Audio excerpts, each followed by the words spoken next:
നമസ്കാരം. പ്രധാന വാർത്തകൾ. CPM കണ്ണൂർ ജില്ലാ സെക്രട്ടറിയായി MV ജയരാജൻ തുടരും. MV നികേഷ് കുമാറും SFI സംസ്ഥാന അധ്യക്ഷ K അനുശ്രീയും ഉൾപ്പെടെ 11 പേർ ജില്ലാ കമ്മിറ്റിയിൽ പുതിയതായി അംഗമാകും. 2019 P ജയരാജൻ ലോക്സഭയിലേക്ക് മത്സരിക്കാൻ മാറിയ വേളയിലാണ് ജയരാജൻ ജില്ലാ സെക്രട്ടറി സ്ഥാനത്തേക്ക് ആദ്യമായി എത്തുന്നത്. അതിനുശേഷം 2021 സമ്മേളനത്തിലൂടെ ആദ്യമായി തെരഞ്ഞെടുക്കപ്പെട്ടു.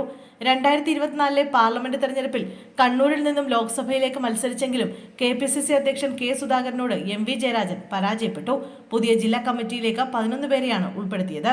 നേരത്തെ ജില്ലാ കമ്മിറ്റിയിലെ പ്രത്യേക ക്ഷണിതാവായിരുന്ന MV നികേഷ് കുമാറിനെയും SFI സംസ്ഥാന പ്രസിഡന്റായ K അനുശ്രീയെയും ജില്ലാ കമ്മിറ്റിയിൽ ഉൾപ്പെടുത്തിയിട്ടുണ്ട്. സെലീനാമ്മയുടെ പോസ്റ്റ്മോർട്ടം പൂർത്തിയായി. മൃതദേഹം വീണ്ടും സംസ്കരിച്ചു.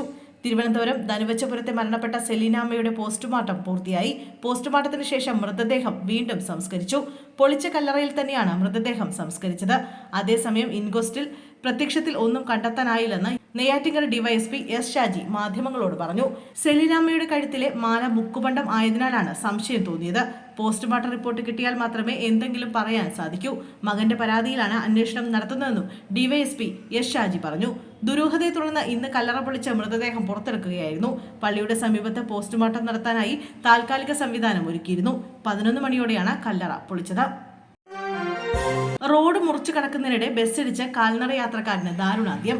കണ്ണൂർ ചെറുകുന്നിലാണ് അപകടം നടന്നത്. കണ്ണപുരം സ്വദേശി ബാലകൃഷ്ണനാണ് മരിച്ചത്. 67 വയസ്സായിരുന്നു. രാവിലെ 9 മണിയോടെയായിരുന്നു അപകടം. കണ്ണൂരിൽ നിന്ന് പഴയങ്ങാടിയിലേക്ക് പോവുകയായിരുന്ന സ്വകാര്യ ബസ്സാണ് അപകടത്തിൽപ്പെട്ടത്. എറണാകുളത്ത് വിദ്യാർത്ഥിനിയെ കോളേജ് ഹോസ്റ്റലിൽ മരിച്ച നിലയിൽ കണ്ടെത്തി. Ernakulam Vengoor Rajagiri arts and science college ഹോസ്റ്റലിലാണ് സംഭവം. ഹോസ്റ്റലിൽ തൂങ്ങി മരിച്ച നിലയിലാണ് മൃതദേഹം കണ്ടെത്തിയത്. സമീപത്ത് നിന്നും ആത്മഹത്യാക്കുറിപ്പും കണ്ടെത്തി. കോട്ടയം സ്വദേശി അനീറ്റയാണ് മരിച്ചത്. പോലീസ് സ്ഥലത്തെത്തി ഇൻക്വസ്റ്റ് നടപടികൾ ആരംഭിച്ചു. മാതാപിതാക്കളെ അഭിസംബോധന ചെയ്തുകൊണ്ടുള്ള ആത്മഹത്യാക്കുറിപ്പാണ് കണ്ടെത്തിയത്. മാതാപിതാക്കളോട് മാപ്പ് പറയുന്നുവെന്ന തരത്തിലുള്ള വിവരമാണ് ആത്മഹത്യാക്കുറിപ്പിലുള്ളതെന്നാണ് വിവരം. ആത്മഹത്യയാണെന്നാണ് പോലീസിന്റെ പ്രാഥമിക നിഗമനം. ആത്മഹത്യാക്കുറിപ്പ് ഉൾപ്പെടെ പരിശോധിച്ച് കൂടുതൽ അന്വേഷണം നടത്തുമെന്നും പോലീസ് പറഞ്ഞു. കോട്ടയത്തുള്ള ബന്ധുക്കളെ വിവരം അറിയിച്ചിട്ടുണ്ട്.